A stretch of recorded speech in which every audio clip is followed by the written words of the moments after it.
문재인 대통령이 코로나19 대응을 둘러싼 긴급 보고를 받았습니다. 네, 청와대 취재기자 연결해서 자세히 알아보겠습니다. 강민경 기자, 문 대통령이 신천지 교회에 대한 특별 지시를 내렸다면서요? 그렇습니다. 문재인 대통령은 오전 9시 40분부터 이곳 청와대에서 코로나19 대응 관련 특별 보고를 받았습니다. 정세균 국무총리가 직접 보고자로 나섰습니다. 30분 동안 보고를 들은 문 대통령, 무엇보다 발빠른 대처를 강조했습니다. 특히 신천지 교회에 대한 꼼꼼한 대책을 촉구했습니다.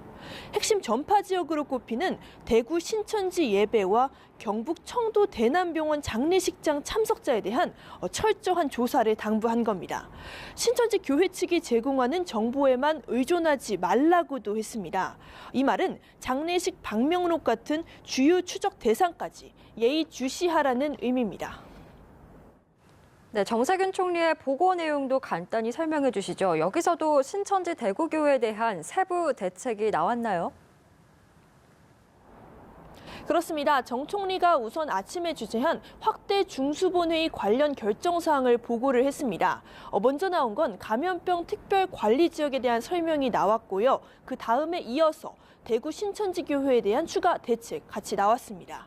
정 총리는 대구교회 신도 명단을 확보한 뒤에 신도에 대한 자가 격리 조치를 취하겠다고 했습니다.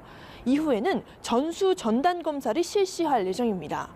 앞서 전해드린 문 대통령의 철저한 조사와도 연결되는 부분입니다.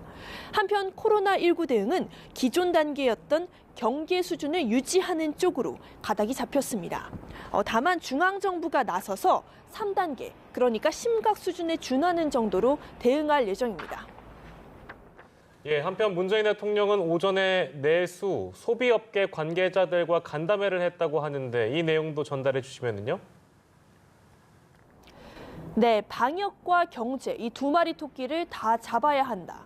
문 대통령이 오늘 오전에 중소기업 유통센터가 운영하는 목동의 한 백화점에서 내수 관련자들을 만나서 한 이야기입니다. 과하다 싶을 정도의 정부 방역과는 별개로 경제 실핏줄이 흘러야 한다는 의미입니다. 문 대통령은 쉽지 않겠지만 민생 경제의 숨통을 열도록 최선을 다하겠다고 했습니다.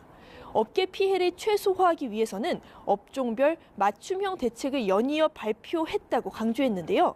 여기에 그치지 않고 정부의 가용수단을 총동원해서 그야말로 전례 없는 특단의 대책을 마련할 거라며 1차 경기 대책 패키지라고 불리는 새로운 지원 대책 구상을 소개했습니다. 범정부 차원에서 준비 중인데요. 적어도 이달 말까지는 세부 계획을 발표하겠다는 설명을 덧붙였습니다. 정치권 일각에서는 추경 편성 이야기도 나오지만 문 대통령은 이 부분에 대해서는 구체적으로 언급하지 않았습니다.